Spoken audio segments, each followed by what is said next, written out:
today, we are going to fight. We're going to stand strong for what we believe in, each other. Say what? Last month, the corridors of power in Washington opened up to the world's oldest profession. 40 sex workers met with 30 members of Congress to push back against the Fight Online Sex Trafficking Act.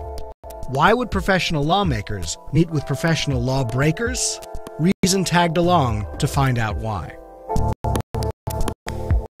So what we're doing right now is super exciting because, as far as we know, there has never been a sex worker lobby day on the Hill, but there is today. We're going to be going to our representatives, talking with them.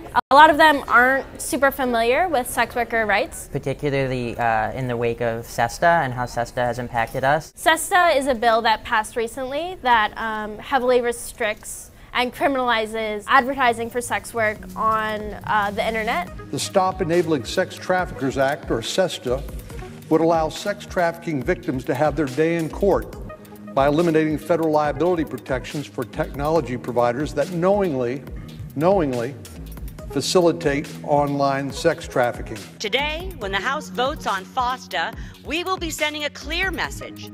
Businesses that sell human beings online can no longer do so with impunity. FOSTA stands for Fighting Online Sex Trafficking Act.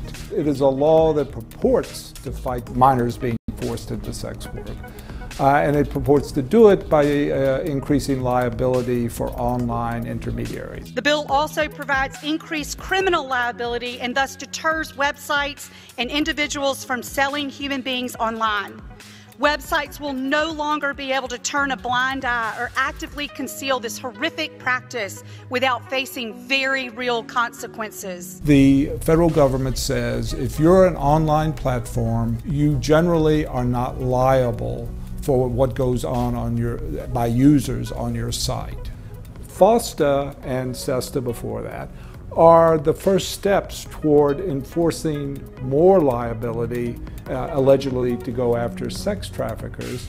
We're really fooling around in an odd way that you don't expect. We're fooling around with one of the legal foundations of the internet that's been really so successful, particularly with social media. Craigslist and Reddit have already shuttered sections of their website, citing FOSTA liability concerns. Facebook and other large technology companies have backed the legislation, while a trade group representing startups has opposed it.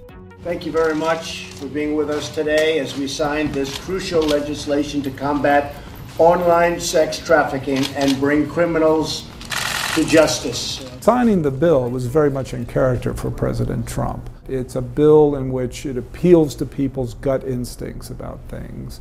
It doesn't ask questions about, are we going about this in the right way? What are the costs? What are the all of those issues. Populists don't ask those questions. Thank you, Mr. President. The only surprising thing is he didn't support it more strongly, and I think that's probably because he himself has legal and indeed political issues connected to various kinds of sexual issues, let's say. Today, Carl Ferrer, the CEO of Backpage.com, the man behind what authorities are calling the world's top online brothel, facing criminal charges for the very first time. The purpose of government is not to make people into better people morally. If government's role is to enforce a majority or a minority's view, you're going to be coercing people who are pursuing their idea of what the good life is.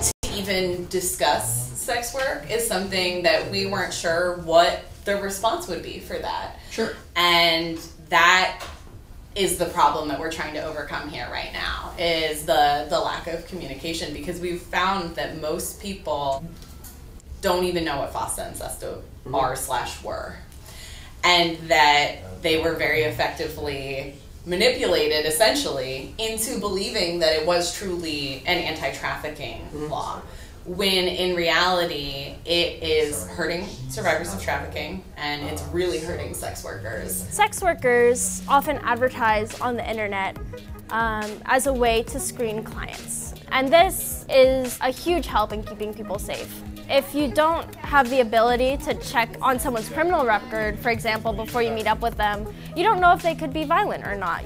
And because FOSTA limits in a lot of ways the ways I am able to advertise and run my business, it makes it more dangerous for me. The Department of Justice had sent over a letter very last minute, kind of speaking to the, I don't know if I call it ad hoc, but the fast-moving nature of the bill, that they obviously weren't even consulted before it was brought to the floor. And even DOJ was saying that they questioned highly the constitutionality. We live in a system where the process is supposed to be deliberative, it's supposed to be fairly slow, you're supposed to have committee work, it's supposed to be informed and detailed. The original law had many problems, and there was a lot of informed criticism of it, and Congress on the House side was responding, but then suddenly it was pulled out of committee on the House side, brought to the floor for a vote, and passed and then signed by President Trump. Once it got out of that and got defined as, are you for or against coercively forcing children to engage in sex? That was the definition, and no one was going to vote for that. These are tough bills because you look at the titles of them, you look at what people say that they do. And it's hard, right? It's a setup, because then it's going to be an election year, and it's like, well, this person voted for child slavery. He was great. Daryl's find a meeting that goes better than that. Yeah, he spoke with us for an hour.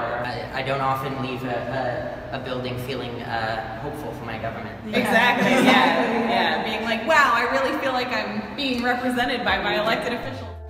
Over 30 more congressional representatives would open their doors to Jinx and other sex worker activists that day. And by the end of the month, the Electronic Frontier Foundation joined Human Rights Watch and the Woodhull Freedom Foundation in a lawsuit challenging FOSTA in federal court. Stand up like that! I'm not saying I'm happy with Washington, D.C. I'm not saying I'm happy with the politicians. I'm glad they did the thing that they are supposed to do, which is represent us. So you can't bring down the whole system overnight. We can't decriminalize sex work overnight either. But as we continue to have dialogue with our representatives, perhaps we can shift it a little bit closer to the kind of government that we say we have.